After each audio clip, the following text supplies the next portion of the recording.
मुंबईमध्ये हजारोंच्या संख्येने आंदोलक उपस्थित झाले, त्यामुळे हरवलेला मराठा बांधव कसा शोधायचा यासाठी आता मराठा बांधवांनी शक्कल लढवली आहे। जो अडाणी अशिक्षित आहे, लिहिता वाचता येत नाही, तो जर चुकला तो लवकर शोधता यावा यासाठी त्यांनी एक ओळख राहावी म्हणून डोक्यावर चक्क शेंदूर लावलाय।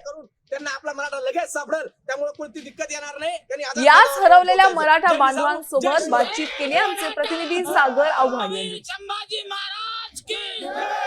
मोठ्या संख्येने मराठा बांधव मुंबईमध्ये दाखल झालेले आहेत। 2 दिवसापासून मुंबईमध्ये मराठा बांधवांची संख्या आपल्याला पाहायला मिळते।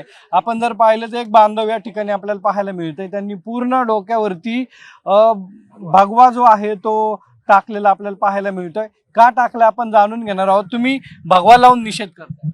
छत्रपती महाराजांचा मावळा आहे, भगव्यावरती माझं खूप प्रेम आहे, त्याच्यामुळे मी भगवा लावलेला आहे। का लावले?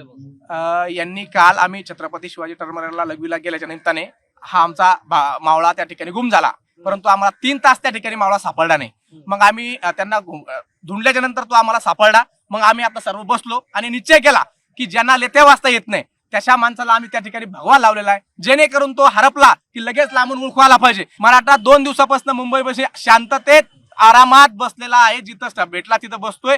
देवेंद्र फडणवीसने आमची खाया पियाची व्यवस्था बंद केली, आमची हगायची व्यवस्था बंद केली, आमची लघवीची व्यवस्था त्या ठिकाणी बंद केली। परंतु माझं म्हणणं या देवेंद्र फडणवीसला एकच आहे, देवेंद्र फडणवीस साहेब, मराठ्यांचा अंत तुम्ही पाहू नका। ज्या खुर्चीत तुम्ही बसलात त्या ठिकाणी या सर्व मराठ्यांना तुम्हाला बसवलंय, एवढी जाणीव त्या ठिकाणी ठेवलेली पाहिजे।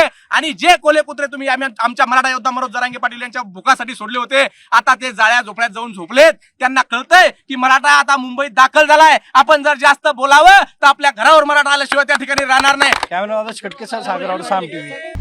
आता isakal.com आहे देशातील नंबर 1 ची मराठी न्यूज वेबसाईट। प्रत्येक अपडेटसाठी isakal.com ला नक्की भेट द्या।